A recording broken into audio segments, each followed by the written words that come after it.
Isabela Reis. Eu sou Chico Barney. E esse não é um podcast. Toda semana a gente vem aqui conversar sobre os mais diversos assuntos e também contar para vocês o que está rolando de novo no catálogo da HBO. Exatamente. Essa semana está de volta uma série que foi amada, comentada, compartilhada nas redes de sucesso total. Euphoria está de volta, Chico Barney. Doutora Isabela, para quem não conhece, para quem ainda não teve a oportunidade de absorver o conhecimento a respeito do que é essa série, do que se trata? Pois é, uma série sobre os adolescentes vivendo intensamente a adolescência. Ela foi lançada em 2019, a protagonista principal é a Rue, interpretada pela Zendaya, foi um sucesso absoluto, e tem aqueles conflitos de adolescente, né? A sexualidade, a orientação sexual, aqueles conflitos com escola, sexo, drogas, basicamente acompanhando ali a vida dos adolescentes, mas com a diferença dessa uma série, né, lançada recentemente, também as questões com tecnologia, rede social, como é que os jovens estão lidando com isso.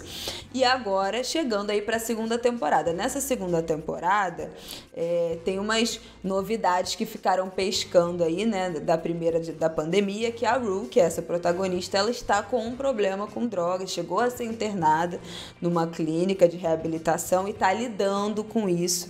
E aí a gente vai acompanhar de agora em diante como é que vai ser. Para quem é da minha época, é um gigabyte um pouco mais vida real da Malhação lá do Cabeção, Mal e grande elenco. Mas um pouco mais real, um pouco mais intenso, e acho que até por isso que os jovens, a turminha de hoje em dia ficou muito envolvida com a história, os jovens de todas as idades, inclusive, acho que é bom frisar, e trouxe uma discussão bem pertinente, bem atual, a respeito do uso de drogas, doutora Isabela Reis. Exatamente. E não só, gente, de drogas ilícitas, né? Na série, essa protagonista, como eu falei, ela acaba mergulhando ali muito no universo das drogas, precisa de tratamento. Não deu muito certo esse primeiro tratamento que ela fez, a gente vai ver se desenrolar, mas não só de drogas ilícitas que a gente está falando. Também estamos falando de cigarro, álcool, né? Essas que têm um apelo midiático ainda muito grande, inclusive em muitas séries e filmes que a gente assiste o tempo todo, e traz essa discussão de como o abuso, né, dos jovens com as drogas está altíssimo, sempre foi, né? Quem nunca passou por isso na adolescência, foi introduzido a esse universo de drogas lícitas ou ilícitas muito antes da idade adequada, né? Não pode beber com menos de 18 anos, não pode fumar com menos de 18 anos, mas na prática a gente sabe que não é assim que funciona. Exatamente. E para a gente conversar sobre tudo isso, né, sobre esses temas tão palpitantes, a gente não quer só conversar com os jovens que são fãs da série, mas também com pessoas que já foram de alguma forma tocadas pelas questões levantadas pela série. Exatamente. Hoje aqui a gente vai falar, gente, um tema muito importante. Vamos falar aqui hoje sobre redução de danos. Queria que você contasse, explicasse pra gente, Chico, o que isso significa. Esse termo, redução de danos, ele é basicamente uma abordagem que procura minimizar os danos sociais e também a saúde de quem faz uso dessas substâncias psicoativas. Para a senhora ter uma ideia da importância disso, saiu da esfera de direito à saúde e já está sendo considerada, inclusive, como um direito à cidadania e aos direitos humanos, ou seja, as pessoas entrarem em contato, né, saberem como lidarem com o vício delas de uma maneira um pouco menos destrutiva, né, ter ali sabe o carbono zero das empresas que de alguma forma estão poluindo o ambiente e aí plantam mudas de árvore. É um pouco isso, é plantar. Dar uma compensada, é um pouco de compensação. É plantar mudas de árvore na sua alma, de alguma forma. Enfim, acho que é basicamente isso. É assumir que as pessoas vão continuar usando essas substâncias, né, em diferentes abordagens, digamos assim, são usadas pelos humanos desde do seu surgimento neste planeta. Uhum. Então é meio que uma abordagem pragmática. A turma vai estar usando, como que a gente pode de alguma forma minimizar, ter os danos menores aí, mais bem controlados. Exatamente. E esse conceito, né, essas medidas de redução de danos começaram principalmente por conta das drogas injetáveis, porque ao compartilhar as agulhas, né, as seringas, as pessoas que faziam uso dessas drogas injetáveis acabavam também gerando uma proliferação de infecções, né, como HIV, hepatite, que se pega pela troca ali do sangue. Então, começou por conta disso, porque não era só o uso da substância, também um aumento dessas doenças que são potencialmente graves. No Brasil, a primeira experiência com redução de danos foi em 89 em Santos, por conta de um aumento da circulação do vírus de HIV por conta de drogas injetáveis. E a primeira vez no mundo que se tem notícia foi na Holanda, em 84, por conta da hepatite. Então também tem a ver com isso. Mas redução de danos, gente, não é só para essas drogas que são ilícitas, essas que a gente considera, né, ignorantemente, de certa forma, mais pesadas. Não, nada disso. Também é para cigarro, também é para álcool, para essas drogas que fazem parte da nossa socialização de forma tão naturalizada. E redução de danos não é necessariamente só grandes medidas tomadas pelo Estado, pelo governo, também isso também é importante. Mas aquela máxima que todo mundo já conhece de um copo de bebida alcoólica, um copo de água, é redução de danos. É exatamente isso. Comer alguma coisa antes de sair de casa, se for beber, é redução de danos. É assim, isso começa nas coisas mais básicas que a gente cresce ouvindo, que a gente aprende desde cedo, até para realmente políticas públicas. Então, tem para todos os níveis, todos os gostos. E essa questão da redução de danos, ela não é uma questão moral, ou pelo menos não deve ser pautada pelo moralismo, né? Ela é um direito, ou pelo menos deve ser um direito dos cidadãos, do acesso à saúde, independente do que a senhora, do que o nosso querido ouvinte acha ou deixa de achar. Em 2001, inclusive, teve uma cartilha disponibilizada pelo Ministério da Saúde, chamada Manual Redução de Danos, Saúde e Cidadania. Em 2019, o atual governo retirou da pauta a redução de danos, colocando no lugar o tratamento para abstinência, o que os especialistas consideram um retrocesso na política de saúde pública. Exatamente, é esse cabo de guerra, né? A gente avança um pouquinho, volta um pouquinho, avança um pouquinho, mas é a saúde das pessoas que está em jogo, gente. Por isso que é tão importante que a gente fale sobre isso e se informe sobre isso. Tem algumas iniciativas pontuais, mas que são muito importantes para servir de exemplo. Por exemplo, no último carnaval que tivemos notícia, aquele lá de 2020, antes de pandemia, em Olinda, uma organização chamada Escola Livre Redução de Danos criou uma casa, chamava Ação Fique Suave, e aí dentro dessa ação tinha uma casa Fique Suave, na principal ladeira ali do Carnaval de Olinda, que era uma casa de redução de danos. Essa casa ficou aberta 24 horas durante, né, o período ali, os dias mais intensos de Carnaval, para acolher as pessoas que precisavam descansar. Eles tinham frutas, tinham lanche, tinha bebida, né, água para hidratação. Tinha um espaço também com um museu informativo sobre as drogas, sobre a história dessas drogas, estratégias de redução de danos. Tem uma tabela que eles até distribuíram também, uma tabelinha com a interação de cada droga, quais são as interações mais perigosas para você, se for misturar, saber o que pode te causar, né, mais dano, saber o que pode causar uma pane no sistema. Então, tomar cuidado com essas misturas também é importante. Tinha testagem de substância, né, para as pessoas terem que saberem o que elas estão consumindo. Às vezes você compra achando que é uma coisa, quando usa é outra e dá problema. Então isso também, né, teoricamente, é direito de quem está comprando, de quem está consumindo, saber o que está consumindo.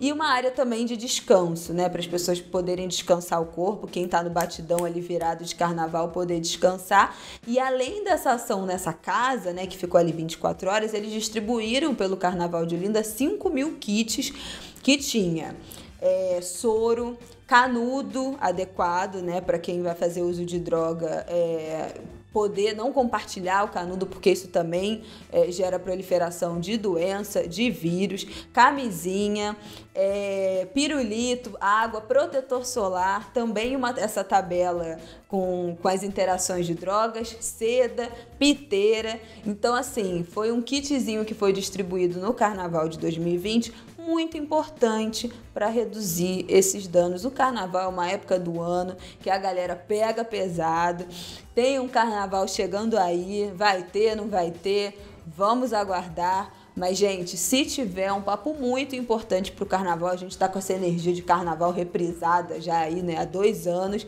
Então, o próximo carnaval que vier, a galera vai estar querendo extravasar com tudo, mas vamos tomar cuidado. Preste atenção aqui no nosso episódio, que pode te ajudar nessa próxima folia que vem aí. Essa é uma iniciativa, sensacional, que idealmente seria replicada em muitos outros lugares, né? Acho que é um exemplo que pode servir de legado para outros lugares e de conscientização como um todo.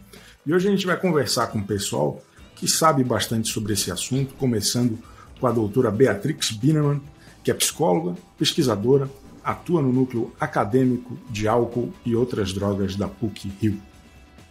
Primeiramente, o trabalho envolve a naturalização, né, do uso de substâncias.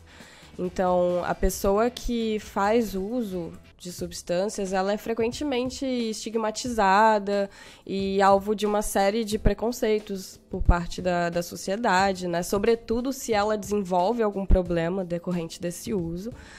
Então, assim, é essencial ter um olhar naturalizador, né? Esse acho que já é um grande diferencial da estratégia de redução de danos. Um olhar naturalizador e acolhedor, né, quando a gente lida com essa população. Então, o trabalho do redutor de danos, ele é um trabalho basicamente de acolhimento e de conscientização, né? É um trabalho que passa muito por esse lado educativo, né, de você passar informações que costumam ser muito escassas, né, informações assim realistas sobre as substâncias que se fazem uso, sobre, né, os contextos.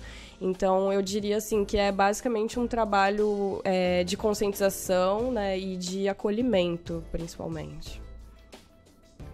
Exatamente, muito importante a gente começar a nossa conversa falando sobre isso, a importância da gente não cair nesses estigmas de quem faz uso de droga, seja bebida, seja droga injetável, seja cigarro. Estigmatizar não é o caminho, gente, não cabe a ninguém julgar o que o outro está usando, o que o outro está fazendo com a própria vida.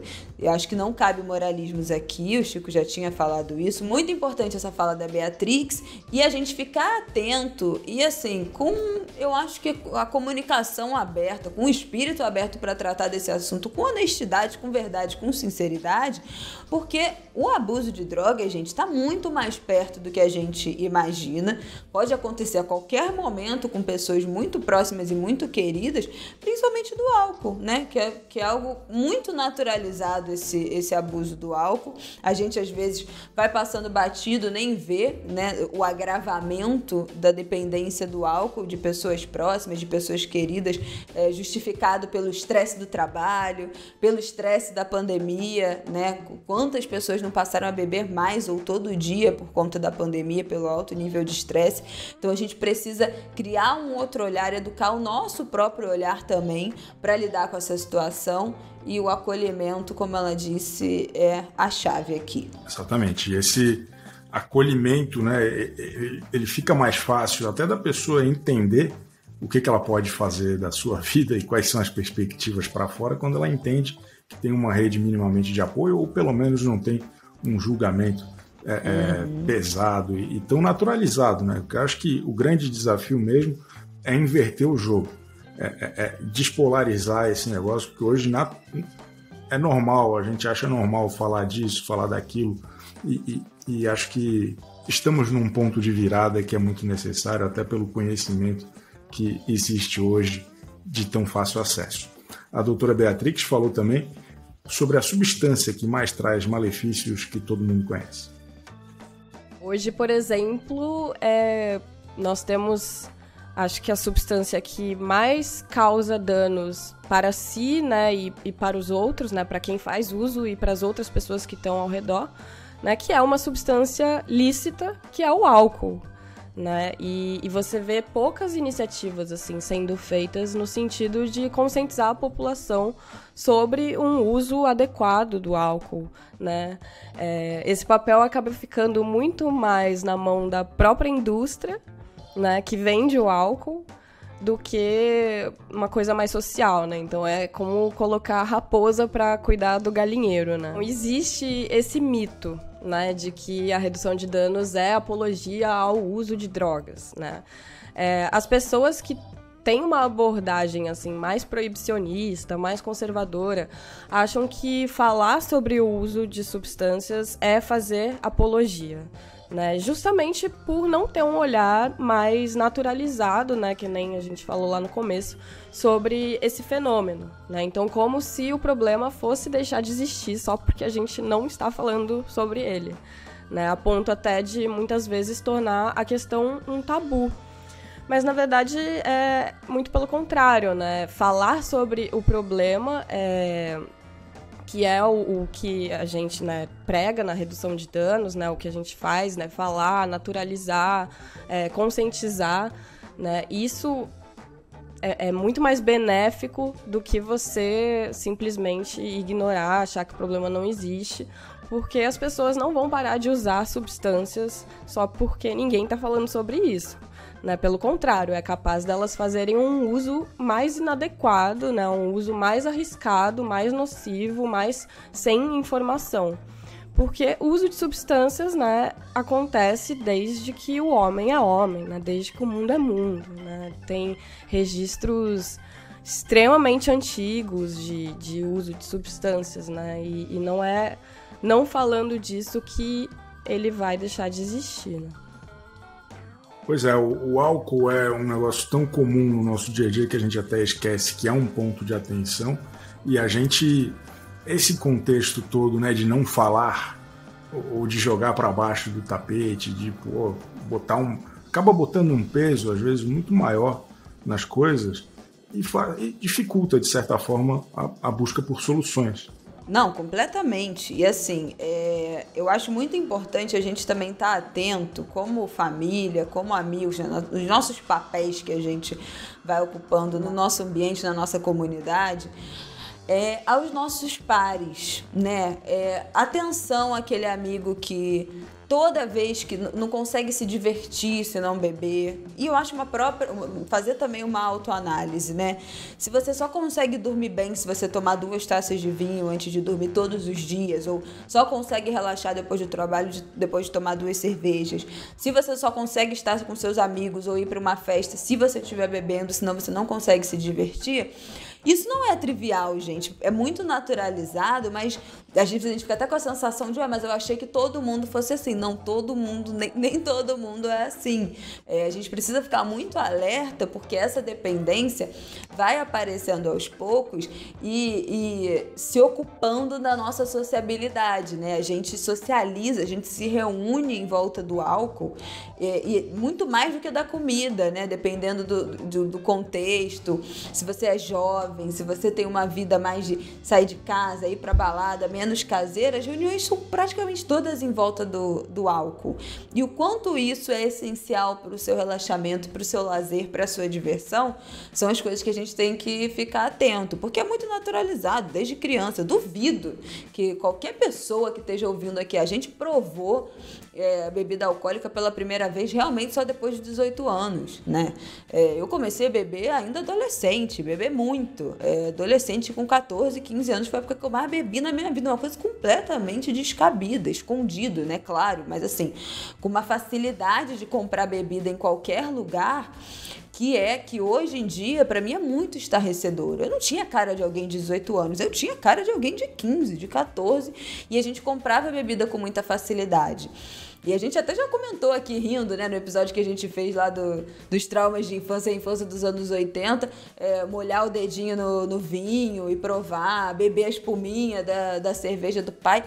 Não dá, gente, não dá. A gente fala, essas coisas vão saindo com muita naturalidade, mas a gente tem que ter atenção, porque a gente naturaliza muito a presença do álcool na nossa vida e a gente tem que ficar ligado, porque também é droga. Sem nenhum tipo de moralismo, como a gente estava falando, mas com o cuidado de se observar de fato, né? De entender o que está acontecendo com cada um. E a doutora Beatrix contou pra gente os estigmas que as pessoas adictas sofrem. Bom, o usuário, né, de substâncias em geral, ele pode receber muitos estigmas diferentes, né? Aquela coisa clássica, né, de que a pessoa não trabalha, né, enfim, não tem responsabilidade. E tem os estigmas também do próprio adicto, né, que é a pessoa que tem uma doença, né, que desenvolveu mesmo um transtorno importante, né, com aquela substância. E eu acho que, nesse caso, né, acho que um dos principais estigmas, um dos principais preconceitos, assim, que as pessoas sofrem é achar que aquilo é uma escolha, né? Então, que a pessoa está naquela situação porque ela quer, porque convém, né? E não necessariamente. Às vezes, ela realmente desenvolveu um transtorno, ela está doente e ela não está conseguindo não fazer uso daquela substância, né? Não está conseguindo lidar com aquele uso problemático. Então, isso é o que eu vejo bastante na clínica, assim, pessoas que às vezes elas mesmas, né, introjetam esses estigmas e elas mesmas acham que aquilo é uma escolha, que é um problema de falta de responsabilidade, um problema de caráter, né? Quando, na verdade, não, é uma doença.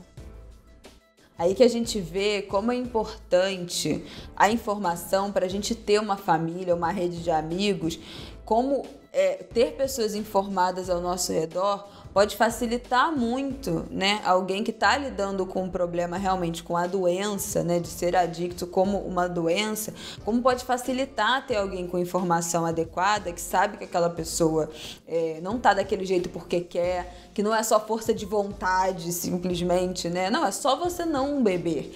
Não é assim.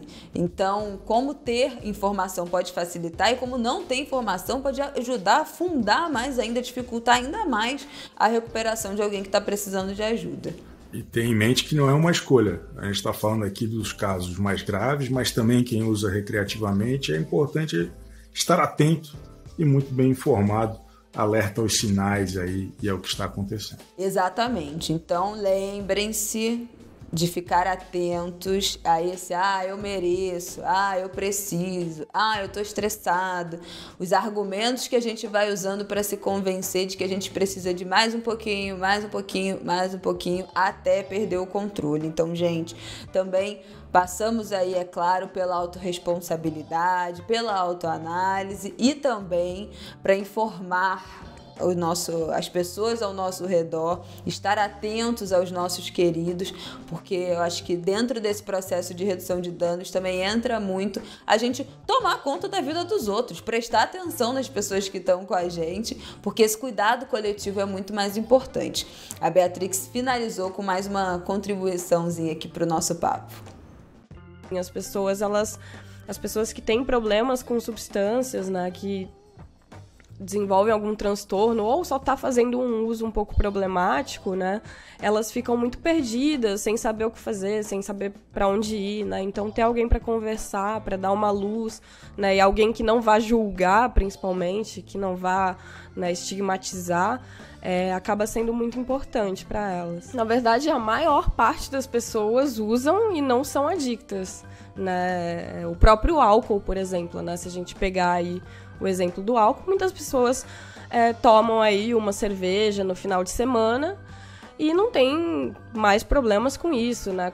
Conseguem depois ficar sem beber durante a semana, cumprir suas obrigações, trabalhar e tal. E isso é com qualquer substância, né? Os adictos, na verdade, eles são uma pequena parcela, né, da população, que são pessoas que usam e aí, né, tem questões com a substância e desenvolvem a adicção. Mas a maior parte das pessoas não se torna adicto, né? Cerca de 2% da população, né, que são as pessoas que vão se tornar adictos. Ter esse olhar naturalizador, né, e reconhecer que muita gente faz uso de substâncias. Acho que todo mundo faz algum uso de alguma substância psicoativa, né? Nem que seja álcool ou café, cafeína, né? Algum açúcar, né? É uma substância psicoativa também. Então, ter esse olhar naturalizador, né? De que enfim, ter uma conversa de igual para igual, né? Então, gente, exatamente, vamos sair desse episódio hoje sem moralismo, sem julgamento, espalhando informação. E nós temos mais um convidado muito especial hoje, que vai dar seu depoimento em primeira pessoa sobre esse assunto. Chico, quem é? Conta pra gente. Pois é, a gente bateu um papo com o Evandro Santo. Ele é humorista, radialista, ficou muito famoso por participar do programa Pânico. Ele está fazendo um tratamento numa clínica e resolveu compartilhar com a gente aqui um pouco da história dele, da experiência dele. Hoje escrevendo meu livro, lanço agora em fevereiro, o primeiro, né, que chama Agoniêxtase, eu percebi que eu não me envolvi com substâncias porque eu já tinha uma questão de ser gay, né, um gay dos anos 80, eu saí de casa em 89, e vi muitos amigos morrerem, né, de AIDS, vi aquela coisa toda. Então, a questão de usar drogas era muito fora para mim, porque eu tinha que estudar teatro, eu tinha que estudar balé, eu tinha que pagar meu aluguel. Então, qualquer coisa assim, eu não chegava perto. Então, eu fui construindo uma personalidade que é minha mesmo, de extroversão, mas eu não podia errar. Então, olha só que coisa mais cafona e clichê. Eu era muito fã da Madonna, então a Madonna não se drogava, então eu não iria me drogar. A Madonna era disciplinada, então eu teria que ser disciplinado. A Madonna gostava de balé, então eu fui estudar balé. Era muito importante. O ter sido expulso de casa em Uberaba e vencer em São Paulo eram questões muito cruciais.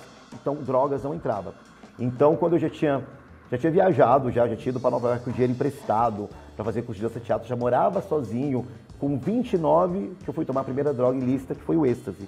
Foi numa rave que eu fui. Então, em 2001, eu tomei o primeiro êxtase e amei, caraca, que delícia. Eu já beijava muito na balada, beijei mais ainda, e tudo ficava sensível e maravilhoso. Meu amigo avisou, isso é uma coisa muito perigosa, a gente vai tomar isso moderadamente.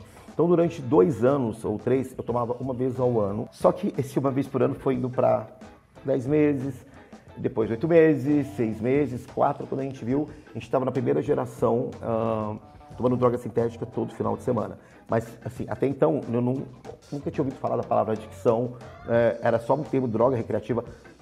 Então, eu tomava isso toda semana, e aí eu comecei com a ketamina. E começou mensal, depois ela foi aumentando, e aí teve um ano bem derradeiro, que várias coisas aconteceram sucessivamente, e aí eu entrei de vez na coisa. Só que eu entrei numa síndrome de Peter Pan, porque eu namorava, e aí meu namorado, a gente terminou, ele foi embora para a Austrália, e eu queria entender o que era ser uma pessoa famosa, gay, com muita grana no Brasil. E aí eu extrapolei todas as coisas que eu queria. E aí foi um dia que eu entrei travado na sala do Tutinha, do dono do Pânico, do chefe total. Eu falei, cara, me manda embora, porque eu não estou valendo o meu salário. Eu estou muito drogado, eu não sirvo para esse trabalho. Ele falou assim, não vou te mandar embora não, você vai se tratar, a gente vai te colocar numa clínica e ali você pega e vai se tratar. Eu fiquei 4 meses na Clínica Maia, mas na verdade eu fiquei assim por ficar. Claro, fui um puta paciente bom, porque é da minha natureza ser uma pessoa gentil e querer saber as coisas, mas a palavra doença não entrava. A palavra adicção não entrava, e muito menos a palavra recuperação. Então eu era um paciente bom, mas que eu não via a hora de sair fora para poder usar. E aí eu queria manter o controle. Fiz 11 ressocializações, são 11 saídas, e todas foram para gravar. Tanto que quando eu tive a minha alta, eu não fui para casa, eu fui direto para Fashion Week gravar Fashion Week com a Amanda. Então era muito puxado. E aí foi que eu conheci o Moreira, que é o dono daqui, que é o cara que eu trabalho agora. Depois eu me internei mais um mês, tá? Mais um mês eu me internei. Depois, mais uma semana. Aí o ano passado eu me internei 20 dias aqui nessa clínica. E aí eu peguei e depois da quarentena eu recaí demais. Foi a primeira vez que eu tive coragem de pedir ajuda. Aí foi quando eu me internei aqui. É muito interessante que ele começa já contando que o primeiro contato dele já foi depois de adulto, né? A gente costuma ter a ideia de que é coisa de jovem apenas, mas nem sempre, né? Exatamente. A gente está até falando aqui, né? Nosso gancho foi Euphoria, que é uma série de adolescentes muito jovens, mas não é exclusivo, gente. Não significa, se você passou pela adolescência, aquele início da vida adulta, sem experimentar nenhuma droga ilícita, isso não vai mais te tocar. Não, a qualquer momento pode acontecer, pode ter uma oportunidade. Foi o que ele falou, né? Começou uma vez no ano, depois o intervalo foi diminuindo.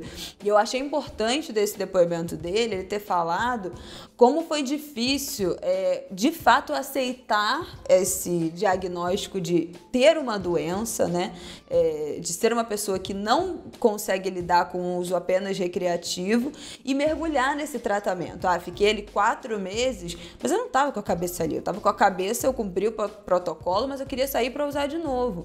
E foi só quando ele realmente conseguiu mergulhar no tratamento, né, depois de mais uma recaída durante a pandemia, que agora, né, que ele realmente se vê entendendo a origem de tudo e da doença. Então é muito difícil. Às vezes até quando a própria pessoa busca, né, ela ainda não está 100% mergulhando de cabeça nessa recuperação. Então, é um processo muito longo, né? Olha o que ele falou aqui, que já voltou 11 vezes, todas para trabalhar, mas voltava, ficou 1 mês, ficou 4 meses, ficou 20 dias. Então, é um processo que já dura aí anos da vida do Evandro, e que é uma responsabilidade, né? Uma vigilância contínua. E tem a história de que a droga é coisa de fracassado, de quem não tem força de vontade, mas a gente vê casos que mostram que qualquer um está com essa possibilidade, né? A gente tem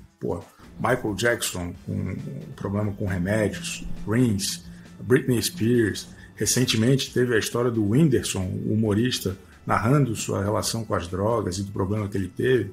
Então é uma questão realmente ampla e que está em todos os setores da sociedade. Exatamente. Não é exclusivo de quem tem uma vida mais difícil, né? O que é o difícil? No íntimo, gente, só quem está vivendo sabe. A pessoa pode ter dinheiro, pode ter fama, pode ter tudo e ainda assim lidar com N dificuldades da vida, como ele retratou. Passei por um período muito difícil e ali foi o momento que eu realmente mergulhei.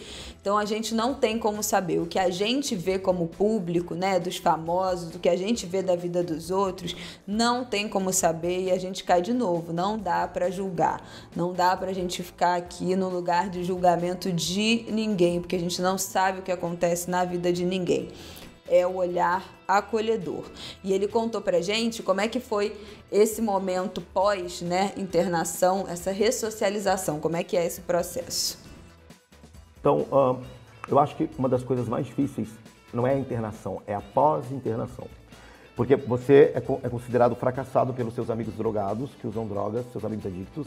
Seus amigos caretas te acham o fim da linha, você fica sozinho, com culpa, com vergonha e sem erandeira. Tipo, as pessoas estão sabendo, vazou na boate, vazou na The Week, eu fui internado, vazou. Puta, a Fabiola Hypert sabe, mas ela não contou, Léo Dias sabe, não contou. Então eu fiquei 1 ano assim meio paranoico, usando, tá? E até que eu tive que me internar de novo, e foram várias internações. Então assim, eu sempre tentei parar por conta, consegui algumas vezes, mas não conseguia parar. Não conseguia parar, porque quando falam que é progressiva e fatal, eu concordo plenamente com isso, porque a gente nunca sabe quem é adicto, então você realmente, essa substância, ela vira o centro da tua vida. Foda-se mãe, foda-se pai, foda-se emprego, foda-se namorado, foda-se todo mundo. Ela é o centro, é o sol que rege. Embora eu seja uma pessoa muito bate-pronto assim, para resolver as coisas, tem coisas que eu falo assim, não, isso eu não quero, tá?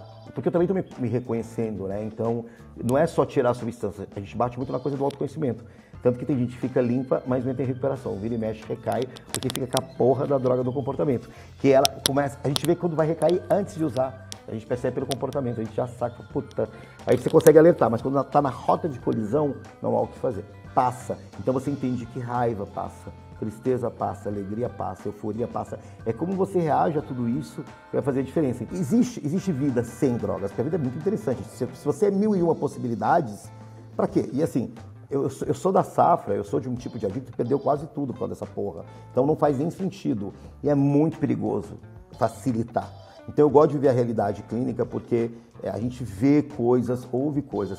Então, se é adicto, assim, perde-se muito, porque a doença é progressiva, a gente sabe. Eu achava que era uma balela, eu juro. Quando eu vi na própria pele, eu falei, meu Deus, como isso faz sentido, como isso existe, como isso é real. E assim, você fala assim, meu, como assim você usava crack? Um cara lindo, tipo, maravilhoso, inteligente, com um cognitivo perfeito. Então você vê que ela não escolhe. Essa doença é uma biscate, ela vai com todo mundo, ela vai com pobre, rico, negro, branco, biscatíssima, a dicção é biscatíssima, e é sedutora. Essa questão de ser comportamental é muito importante, né? Como a nossa querida doutora Beatrix falou, muitas vezes isso é uma pontinha do iceberg. Na verdade, ali nas outras camadas tem muitas coisas escondidas e revelam ainda outros problemas que as pessoas precisam lidar. Exatamente, é o que ele falou, né? Tem muita glamorização desse universo, mas perde-se tudo, né? Fica tudo em jogo à mercê de uma adicção, de algo que você não tem controle, não tem poder de escolha. E a ajuda especializada, gente, é muito importante. Não basta tentar sair sozinho dessa, tem que ter ajuda. Pede ajuda para um amigo que vai te levar num psicólogo, que vai te levar num psiquiatra, num médico. É uma força-tarefa, precisa de muita gente, eventualmente uma internação. Então, é uma ajuda especializada e muito acolhimento de afeto para quando essa volta, né, essa ressocialização, esse pós-internação chegar, essa pessoa não fique, né, como ele disse, sem amigo. De um lado, os amigos que usam drogas acham ele ridículo, que fracassou. Os que não usam acham que ele está perdido, que vergonha. Então, é acolhimento antes e depois para conseguir voltar à vida de outra maneira, né? Ser reinserido na sociedade de novo com afeto. Acho que isso foi o mais importante, o depoimento dele importantíssimo para esse nosso papo de hoje. Muito obrigada, Evandro, por você ter compartilhado aqui com a gente essa sua história.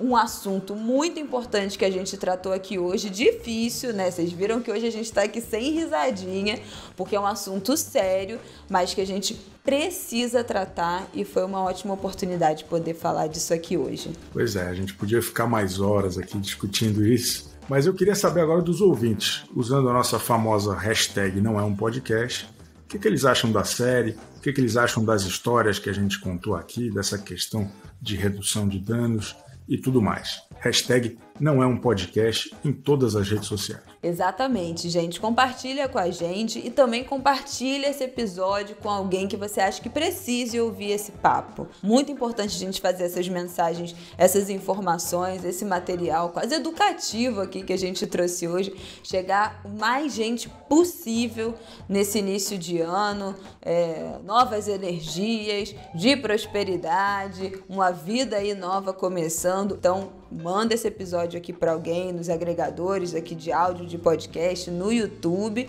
e comenta aqui embaixo o que vocês acharam. A gente está com um projeto que é o Faraó do Podcast. É um esquema de pirâmide. Você precisa mandar esse vídeo ou esse áudio para 5 pessoas. E essas pessoas vão mandar para mais 5 pessoas e assim sucessivamente. Contamos com você. Exatamente, tudo começa com a primeira pessoa. Então, é você essa primeira pessoa. Você que está nos assistindo, ouvindo, está começando com você. Vai, é agora. Gente, até semana que vem, tá? Beijo. Um beijo.